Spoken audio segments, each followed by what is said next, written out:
This is Susan Wilbanks with blendedinsight.com. I am a holistic and integrative healing arts practitioner, an intuitive, and an energy healer. In this podcast, I share tips, tools, and suggestions that have helped me along my path in hopes of inspiring and helping you along yours. Let's get started with today's podcast topic. Hey, welcome back. Thank you so much for joining me on this beautiful spring day here in Colorado. I spent some time outside today, sitting on my patio, and I got a new table and some new chairs for my patio so that I can sit out there and journal in the morning and have coffee. And the orange cat is so scared of the patio furniture. I was dragging a bag around the backyard pulling weeds. He's afraid of the bag. If I put the bag near the door, he's jumpy. It's so funny. As bold and rambunctious as this orange cat is, certain things he does not like, and he gets really jumpy. It's pretty funny. We had a beautiful morning, and now I get to spend this time with you. And I want to talk about something that has been coming up. And I think it's because of the full moon and because of the energy. And it happens all the time in the spiritual community. People constantly feeling like they're being psychically attacked. Now, I'm not saying it doesn't happen. So if you're one of those people that's going to immediately, before listening to this whole podcast, jump in the comments and start arguing for your limitations or what you believe to be true, I'm just going to delete it. I'm really just going to delete it because this is from a place of empowering you with information and in a position to understand that it's usually not a psychic attack. So here's what I hear over and over. People are sending me bad energy. I can't keep my shields up. I feel drained. I'm overwhelmed. And here's the thing. I'm not going to invalidate those feelings because I know energy is real. Sometimes something or someone is projecting something onto you. It happens to me too. That's why I have healings on here and we do run shields because it does happen. More often than not, though, what people are calling a psychic attack is actually something deeper. It's something internal. It's something transformational. If you've noticed, when you get on the spiritual path, all hell breaks loose because you're on an accelerated path. It's happened to me. It's happened to all of us. And so what I wanted to talk about today is what a psychic attack actually is, what's really happening when the old energy is coming up to be released, and how your own thoughts might be influencing what other people read in your field. I want to talk about how to know truly whether you're actually being psychically attacked or this is just your stuff coming up to heal. What is a psychic attack? A psychic attack is when someone sends negative energy your way, intentionally or not. It could be anger, obsession, jealousy, control, even unconscious energetic cords that haven't been cleared. It could come off like a psychic attack. I get it. And psychic interference usually feels sudden, specific, and off. So you could be feeling fine, then all at once feeling anxious, foggy, spiraling. By the way, it could be your hormones if you're around my age, but we're going to stick to the topic of psychic attacks. And it's usually out of the blue. Sometimes it's not even a psychic attack, but it could be someone just courting you. It's unexpected. It's not something that you're consciously thinking of. If you're feeling under attack all the time from everyone with no forward movement, it's probably not an attack. It's probably a pattern. It's probably a pattern that you need to heal. Here's how we go into the law of displacement. This is something we talk about in pranic healings. These are universal laws. They're not just in pranic healing, but I learn the deeper meanings of a lot of these teachings through pranic healing. So what it means is when you raise your vibration through your healing, your prayer, your inner work, you displace lower frequency energies that no longer resonate. And when those old energies get pushed up to the surface, it can feel like emotional waves, fatigue, relationship chaos, body pain, sudden triggers, because this is your energy field clearing house. It is not a psychic curse, it's your soul detoxing. Haven't you ever had a healing done? Sometimes people will just come across my channel and it'll be a real easy, gentle healing because I am careful about what I put on my channel for the general public. And they'll say, oh my gosh, I feel worse. I know that you're really dirty energetically because just that gentle sweeping is your soul trying to release a lot. It isn't anything in the healing because there's nothing in there that can be harmful, but it's something within you that's being cleansed and purged. And you're not being punished, you're being purified. And this happens all the time. So if you don't recognize it for what it is, it's easy to mistake it for some external attack. But what happens is that fear sneaks in through this. And then people slip into victim mentality. So it can get tricky.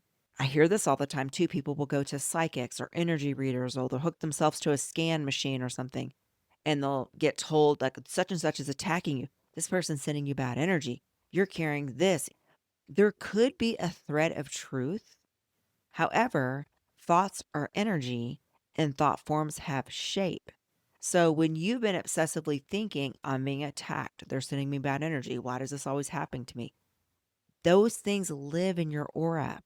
So oftentimes what's happening is in those readings, it's not a psychic truth. It's just validating your own belief system, and it's your own belief system being mirrored back to you because you've sat in it for so long. This is why you got to be careful with readings, because you've got to be in a state to be able to take the meat and throw away the bones, and you should leave feeling empowered with a direction ahead. You shouldn't leave feeling like, I need to get another reading because I'm being attacked. It shouldn't instill fear in you. So this is why in pranic healing, they don't even do readings or believe in readings, although some of the pranic healers come to me. However, because most people don't do healing work to do a reading in the first place. And I'll be honest, I move away from readings because I feel like everyone needs a healing more than they need a reading, but everyone wants the reading. And I can't help but to do a reading because of my gifts. I'm already, as soon as I look at someone energetically, I'm already doing a reading. I don't need to look at cards for that. I can just do it. However, I don't tell people things unless I'm being told, because people want to latch on to something external to not take responsibility for what's going on within them, or to make themselves a victim. If you're getting readings, you got to ask, is it empowering me? And is this modality helping me move forward? Or is it keeping me stuck in fear? If a healer or a tool is keeping you trapped in the story of attack, that's not healing. That's energetic dependency, and it's not good.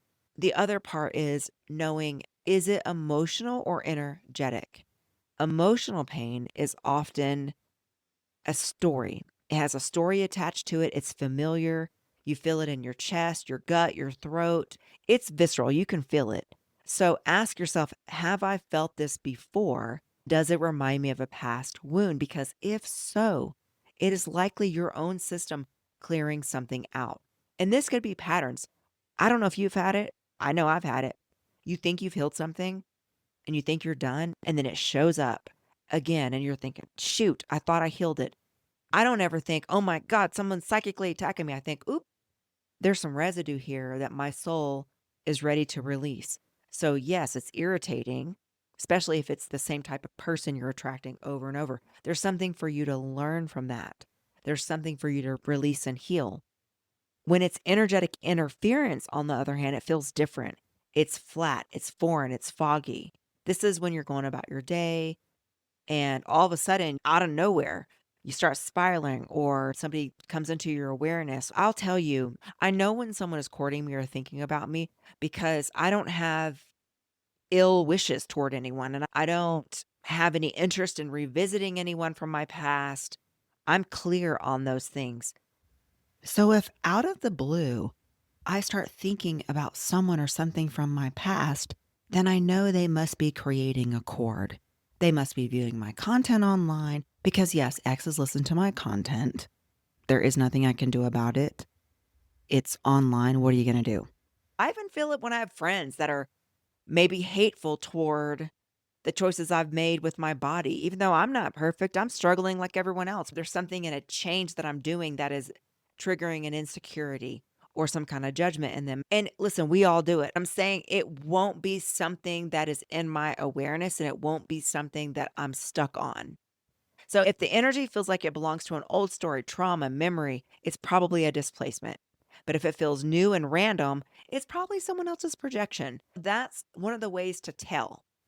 And psychic attacks aren't constant. If you're always in fear, always feeling invaded, not seeing your growth, something else is going on.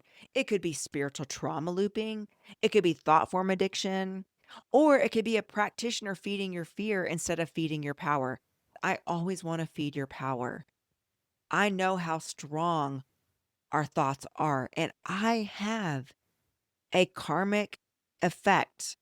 What I tell you and do with you and do on this channel, it's coming back to me. I know when I'm doing good work, the good work comes back to me. I know when I'm doing pure work, the pure work is coming back to me. And I am not here to create any bad karma. I consider myself a hope dealer, not toxic positivity because I want to be real, but I also want to be cautious, especially when people have the tendency to grab onto these fear based narratives and energize them. We know healing is hard, it is not easy. It brings tears, releases, but it also brings peace and lightness and relief. So if you're looping in this fear and paralysis, that's not healing. That is a signal to shift. So you can ask yourself, am I becoming more empowered over time or more dependent? Do I feel clearer or do I feel more confused? These are accurate questions to check in to see what is really going on. And that's your truth barometer. Practical tools that anyone can use. The first thing is energy recall. And that is, I call back my own energy, all the energy that I've given away, consciously or unconsciously. I am whole and safe in my own field. What are the two ways of learning? Mentors and mistakes. You can have the mentor that teaches you so that you don't have to make mistakes, or you make the mistakes. I've made a lot of mistakes. This is why I'm here to share things to hopefully stop you from making those mistakes. The other thing is salt bath. We talk about this a lot. Putting some sea salt in a warm tub. You can put some lavender in there if you want, and visualize all the stagnant or external energy dissolving in the water, and then drain it out with intention. Don't stay in there longer than 20 minutes though, because you don't want to reabsorb the energy that you've released from your aura. The other thing is just cord awareness. Feel into your body. Where's the tightness? Do you feel a cord somewhere? Is the cord mine? If not, just cut it in your mind. Send that energy back to the source.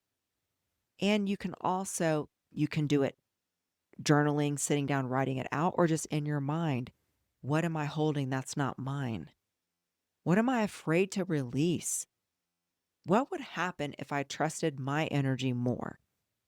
Because sometimes when we're in this pattern of feeling like people are psychically attacking, when we're honestly just recycling our own stuff and we need ways to embody it, we can disempower ourselves. And the other thing is, you've got to actually have time to integrate and embody these practices. There's been times where people have booked sessions with me frequently, and I just say, I don't think you're giving yourself time to actually embody the work that we're doing. And if you're constantly bouncing from practitioner to practitioner, sometimes it's too much. You're working with this practitioner, and every time you feel a squeeze of discomfort, instead of actually integrating and doing the embodiment, you rush and obsess and want someone to drop everything and do a session with you. You have disempowered yourself. You're more powerful than you realize. Yes, I'm here to do the healing. I want to do the healing with you. I'm here to do it. I myself get healings. However, I know how to also let the work integrate, and I'm actually doing the work day in and day out to embody the practices. So you have a lot more power than you think. Maybe you are being psychically attacked, or maybe you're standing in the doorway of your next level and your system is just trying to let go of what can't come with you. Either way, you don't have to be stuck in a story. Shift it to, wait a minute, I'm growing, I'm expanding, I'm waking up. And that's what I wanted to offer today. And let's go into a healing. You can uncross your arms and legs. Focus on your breathing. I will turn the healing on.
Okay, next week we're going to take this a little bit further.